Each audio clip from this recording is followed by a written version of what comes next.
So this back room right here, we kind of wanted to show this to give an idea of just a bit of the equipment. And This is Jordan, and he's guiding me through a suite of offices in suburban Maryland.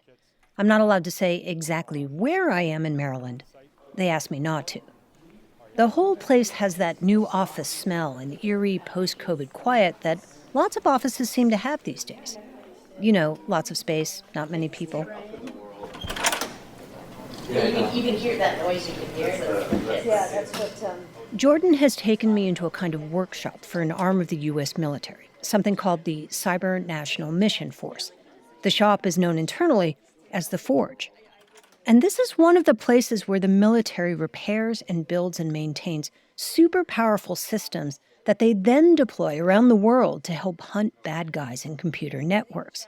In other words, if this were a Bond movie, this room is the kind of place Q would be putting the finishing touches on the cool gadgets before he hands them to James. A pen. This is a Class 4 grenade. 3 clicks, arms the 4-second fuse. Another 3 disarms it. But Jordan is no secret spy. He's a staff sergeant in the U.S. Army and also happens to be a data engineer for one of the military's cyber protection teams. And the unlikely star that he's brought me to see is a very special suitcase. So these are rollaway, they look like rollaway luggage. They are, yes. So think black, shiny, hard-shell cases. Right. Nice handles for modularity. They have wheels built into it. Right. Like James Bond's pen that also happens to launch grenades, the innocuous-looking luggage sitting in front of me is hiding a supercomputer that helped Ukraine battle Russia in cyberspace. In fact, these carry-on computers were specifically designed so they'd fit into the overhead compartment of a commercial flight and wouldn't need to be checked in. This is a suitcase you would not want to lose. Got it. Can I just pick it up? Sure. Oh my God, it's really heavy. Like 40 pounds of heavy. But the ability to put so much computing power in such a compact space has meant that American cyber warriors can grab and wheel a huge portion of the military's cyber know-how to just about anywhere in the world. And there's even a name for what they've put together. It's called a hunt kit. And is that a hunt kit right there? That is a portion of the hunt kit. That is one of the components to it. Jordan pats a stack of small black boxes on a plastic cart. This is one of the 2 main computing components they take to far-flung destinations.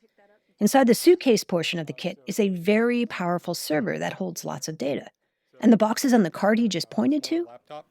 This is one of our nodes. Those nodes are hooked up to a foreign partner's network so they can scan for bad guys hiding inside of them. It looks like my cable TV box. Yes, that's definitely a good visualization for these guys. The compactness, the size, and even the build, the toughness of these things are very similar to what you would find out of that. The nodes are heavy too. Imagine a 5-pound cable TV box. And Jordan says they weigh so much because crammed into these tiny boxes is the power of several very high-end computers. Jordan lays one of the server in a suitcase units on a table. We leave it on like that. We pop off a few of the sides, which is just that hard shell plastic, right. To make sure it has the capability for airflow to keep it nice and cool. This is not a suitcase that opens. Instead, 2 of its sides just pop off, giving you access to the server inside. And it actually looks like the back end of a server. Lots of ports and wires and flashing lights. So this is on standby mode right now. I'm going to go ahead and click on the kit, and you'll kind of hear it go through its power on sequence. In late 2021, U.S. cyber operatives packed up these suitcases and little boxes and a handful of other computer parts and rolled them out of this very room, and then flew them halfway around the world to hook them up to critical computer networks in Ukraine. Sounds like it's going to take off.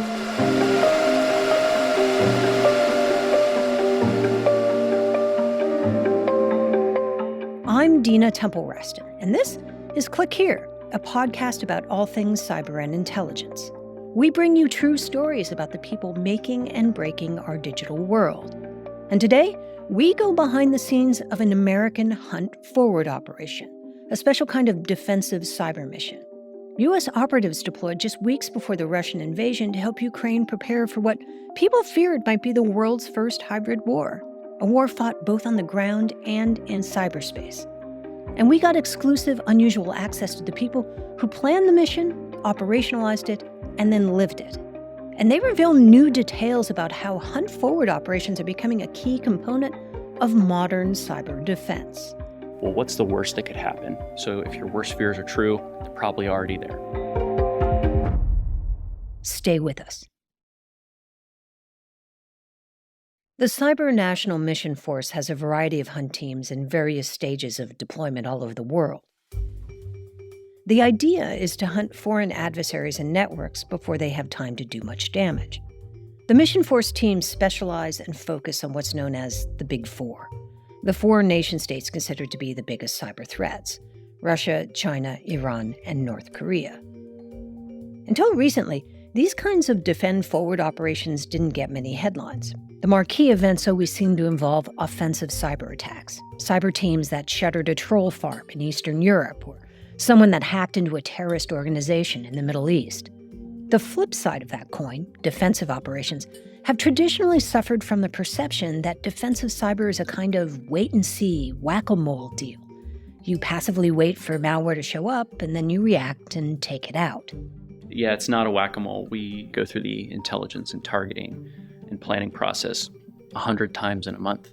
This is Ryan. He's a lieutenant colonel in the U.S. Army and the deputy commander of a joint task force that specializes in hunting Russian cyber activity. He says defensive work is in fact a kind of active hunt. We understand our adversary. We understand the game. We look for the most likely place where we are to find that game. We're looking for behaviors. We're looking for their capabilities, the things they don't want us to know. Ryan was one of a half-dozen cyber operatives we spoke to who deployed to Ukraine before the war. This is the first time they're speaking publicly about the mission. We're only using their first names to protect their identities.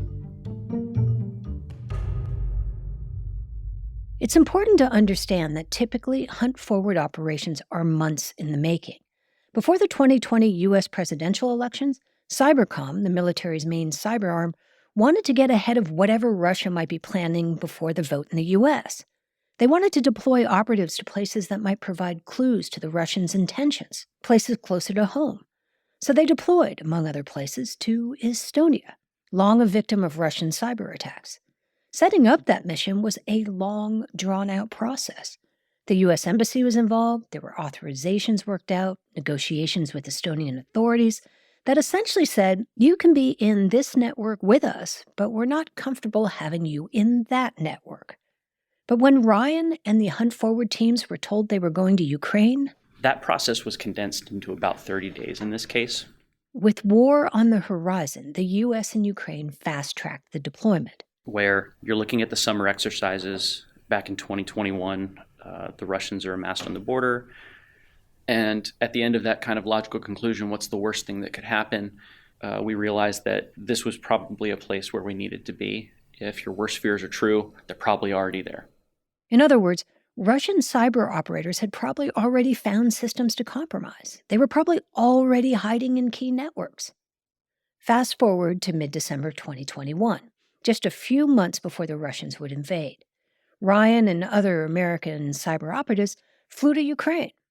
They landed in Kyiv rolling those heavy black suitcases filled with hunt kits, greeted by a team of Ukrainian cyber operatives who would become their partners in the mission. Right, so it's like a LAN party. We're all just kind of in there, getting our systems set up. A LAN party, as in local area network.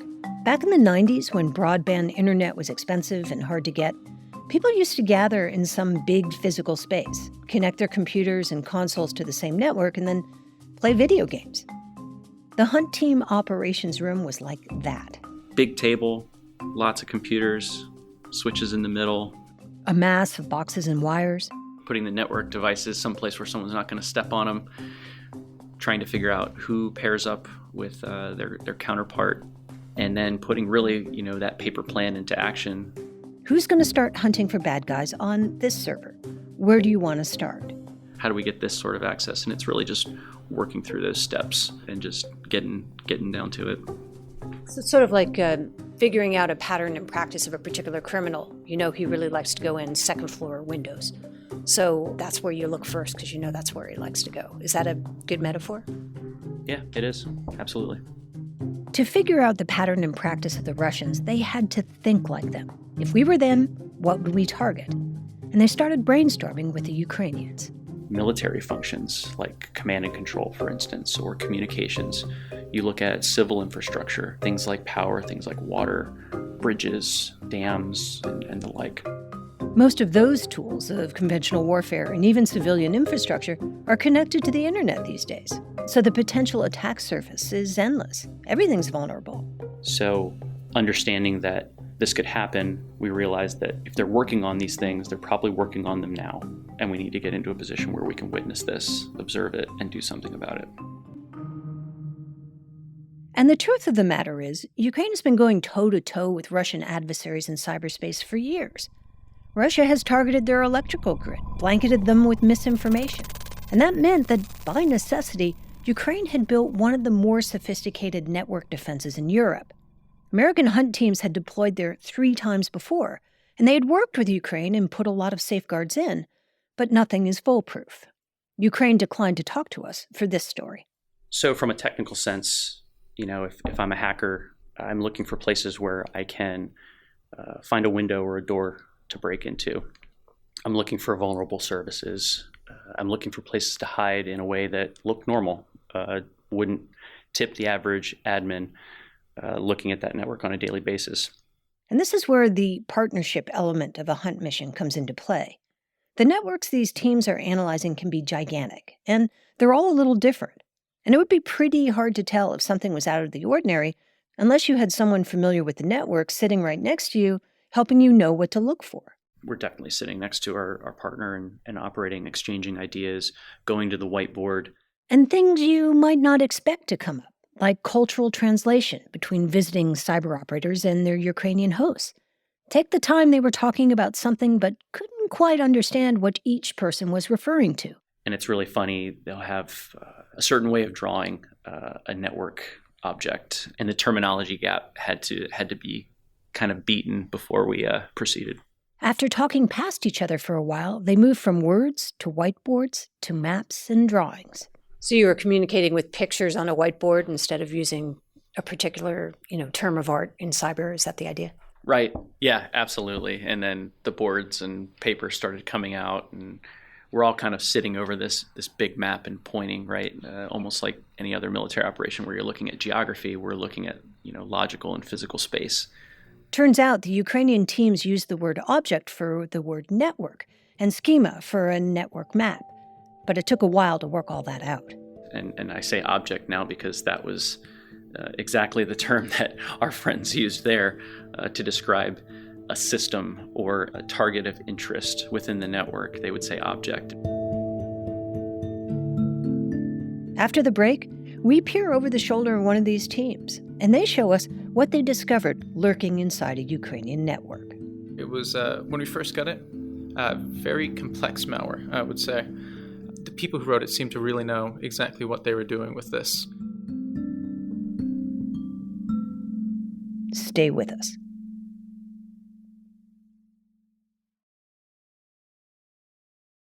When the American Hunt Forward teams were deployed to Ukraine in the beginning of December 2021, they expected to be there just a few weeks. The plan was that the team would be back with their families by Christmas. But the mission commander kept calling back to the States, saying she needed more time. She needed more manpower. When I flew over there, there were about 20 of us that flew over initially. Sharon was the team lead of the Hunt Forward operation in Ukraine. She's a major in the U.S. Marine Corps. And her team that started at 20 people quickly grew to more than 40. Typically, these hunt team operations look at just 1 or 2 networks at a time. In Ukraine, in the run-up to the war, they were hunting on 3 networks. And then, as we'll explain in a minute, there was a 4th. That's because of the cyber attack that they'd all been bracing for. It arrived early one morning in January 2022. Ukrainian government has fallen prey to malware cyber attack.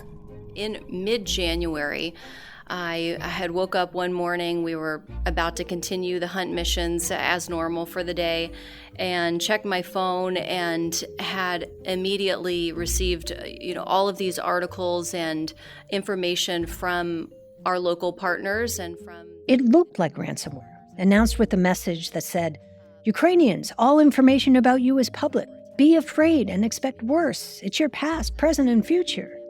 The Foreign Ministry was hit, the Cabinet of Ministers, and the Security and Defense Council. The ransomware appeared to be inside Ukrainian government networks.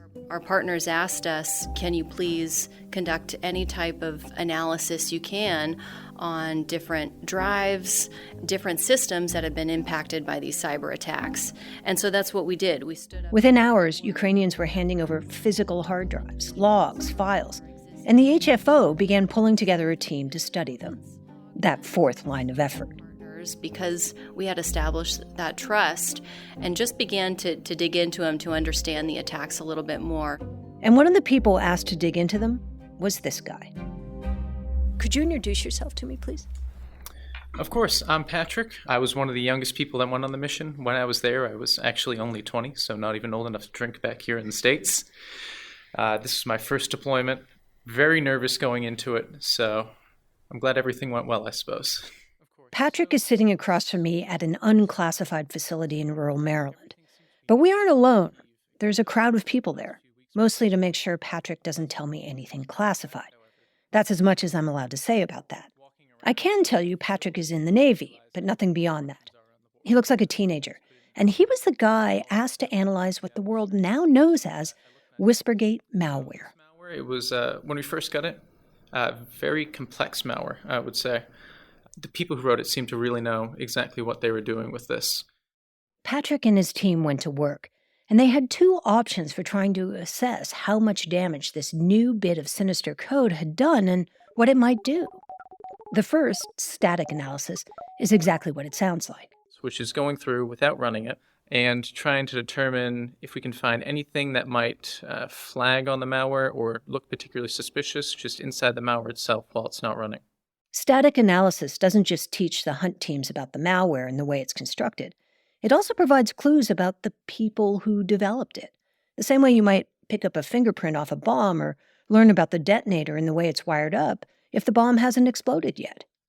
Static analysis can tell operators something about how the adversary likes to break into systems they're targeting, or it can reveal methods they use to hide in plain sight. Dynamic analysis, on the other hand? Dynamic is actually taking that piece of malware and putting it into a safe, contained environment, and what we call detonating it or running it, to try to see exactly what it does. And then we record it. The way you might have a controlled explosion of a bomb. The dynamic test environment, where they actually let the malware run, is known as a sandbox. They recreate the network in an isolated environment, and then they kind of set off the bomb. They let the malware do its thing and watch how it works, all without harming the actual network it was intending to attack. Patrick and his Ukrainian partners took this malware that appeared to be ransomware and ran a dynamic simulation. And when he did put the malware in the sandbox, at first it did look like run-of-the-mill ransomware. So it would pop up a little message on screen saying, you can pay X amount to get your files back. But when they analyzed it further, It became obvious that there was no method for this to reverse the encryption it did. At the end of the day, you weren't getting your files back, period and stop. It was designed to destroy them. what they found was something called wiper malware, something that's built to look like ransomware, but actually it was something much worse. Wiper malware isn't about locking up files and waiting for a ransom to be paid to return your files. In this case, it was about pretending to be ransomware, just to buy time for the malware to do what it was really intended to do: wipe files and destroy networks. That's what they now realized was in the Ukrainian government systems. It became publicly known as Whispergate. It was a very complex piece of malware. It had 2 stages that it went through. And this was my first time discovering something so complex in the wild. So I think what's different about it is the scale in which it was used. Okay. This is Major General Joe Hartman. He's the commander of the Cyber National Mission Force. General Hartman was nominated for his 3rd star last month. And if confirmed by the Senate, he will become the next deputy commander of U.S. Cyber Command, the military's cyber arm that we talked about before. Mid-January, we saw literally dozens of wiper attacks. We saw some attempt to obfuscate that it was, in fact, a nation state executing a wiper attack by making it look like a ransomware attack. The general said the use of wiper malware wasn't new, but he was convinced that Whispergate wasn't off the shelf. It was clearly created by the Russians with the Ukrainians in mind. This appeared to be specific to the operations there in the Ukraine. General Hartman explained that once a problem like that is spotted, the hunt teams act like cyber management consultants. They work with the local teams to conduct the analysis. And when we identify either malware or some type of misconfiguration on a network, we will make recommendations on changes that an organization should make to their network to make it more secure. And the partner will take the remediation actions on their own network. So you'll say, okay, we found X, we've isolated X. We suggest you do Y to maybe get it gone. Absolutely. And look, it's generally based on our experience. It's based on industry standards. Broadly speaking, and particularly in times of war, these hunt teams will stop at the recommendation stage. They'll let the local team implement their suggestions or not, as they wish. In part, to avoid inserting the United States actively into the war, and in part to not have hunt teams wading in and changing someone else's network. And sometimes these teams are welcome, as in the case of Ukraine and Estonia. And sometimes the U.S. might offer help, but countries want nothing to do with them. They're concerned that the U.S. military teams aren't just there trying to help. They worry hunt teams are there to quietly drop things on a country's networks, that they essentially were there to be spies instead of allies. General Hartman says they always and only engage with permission, and only in the ways the partner allows them to, which is one of the reasons why the rules of engagement are spelled out so carefully. So for us, our authorities are, we bring unclassified equipment when we execute a defensive hunt operation. We install that equipment on a partner's network based on an agreement with that partner. Everything is laid out in detail. Which parts of the local network can the Americans look at? Which can they not? Members of local cyber teams always sit side by side with the Americans. And it isn't just the local teams that get something out of the deployments. Depending on the agreement they have with the partner, hunt teams are sometimes able to bring samples of the malware they've helped capture and contain back home to the U.S. and study it, which is particularly useful because foreign adversaries will often try out malware on other countries before trying it out on the U.S. If you remember, there were a lot of reports in the news at that point.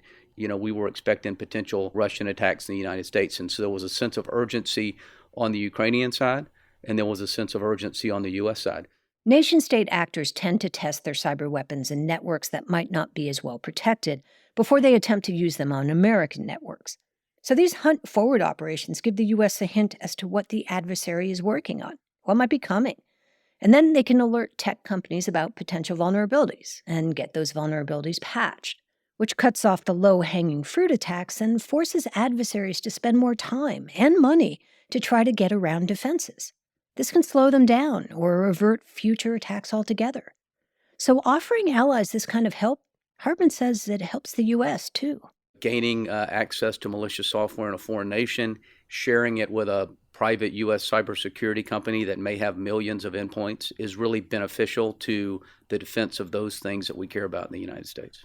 So in other words, if you catch it over there, it's before it has a chance to come over here, and that's why it's to our advantage. Absolutely. Did you ever get a phone call in which they said, please don't go yet? Or please don't go? I never got a phone call from the Ukrainians saying, please don't go. I think I probably got a couple of phone calls from my team saying, please don't make us go. They wanted to stay and help. And the American hunt teams did stay in Ukraine. Through Christmas, then their deployment slipped into New Year's, into mid-January for the discovery of the Whispergate malware, all with an eye to the Russian activity at the border. The team moved from a large hotel to a smaller one closer to the embassy, and eventually to a Special Operations Forces safe house near the airport.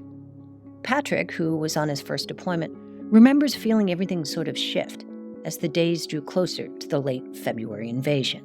Walking around, you started to feel that people were realizing that the Russians could invade. I recall one time I was walking down the street, and I looked and I saw a piece of graffiti on the wall. I can't read Ukrainian, so I asked someone who was with us who knew how to read it what exactly it said. Join your local militia, it read. So that's kind of when it hit me, that there could be fighting here in a couple weeks. And then, General Hartman said, the order to pull out finally came. And that was, a fairly emotional order to, hey, it's time for everybody to leave the country.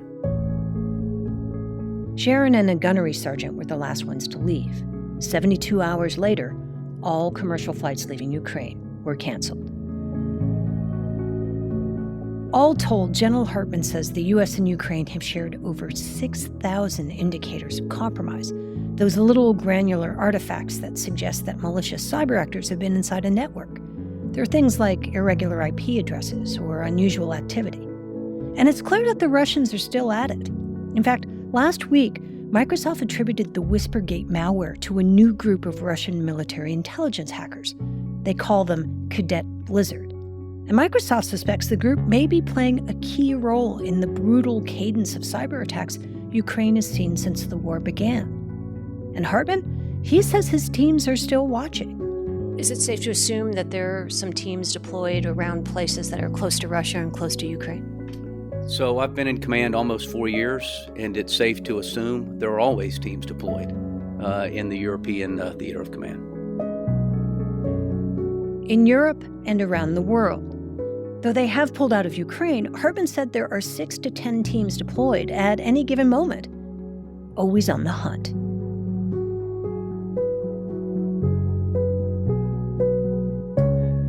This is Click Here.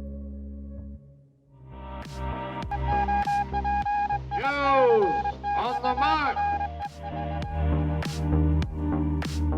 Here are some of the top cyber and intelligence stories of the past week.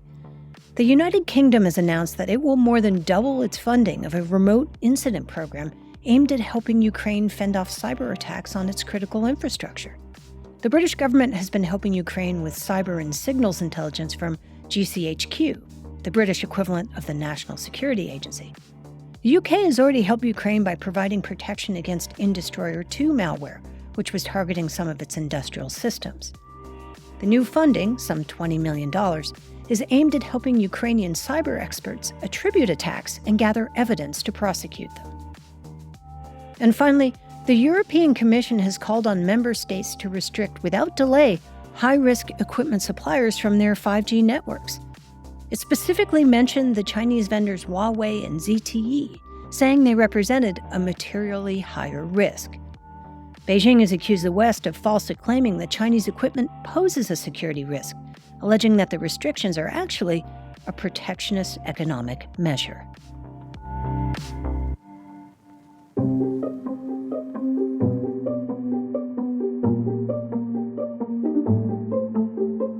I'm Dina Temple-Rest. I'm the executive producer and host of the show.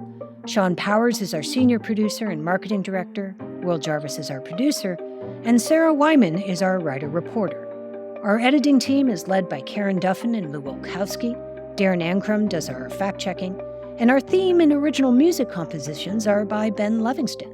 We also use music from Blue Dot Sessions. And we'd love to hear from you. Please leave us a review and rating wherever you get your podcasts, or send us an email at clickhere@recordedfuture.com. Check out our website with details about our shows and our whole show catalog at clickhereshow.com. That's a wrap for this week. I'm Dina Temple-Rest. We'll be back on Tuesday.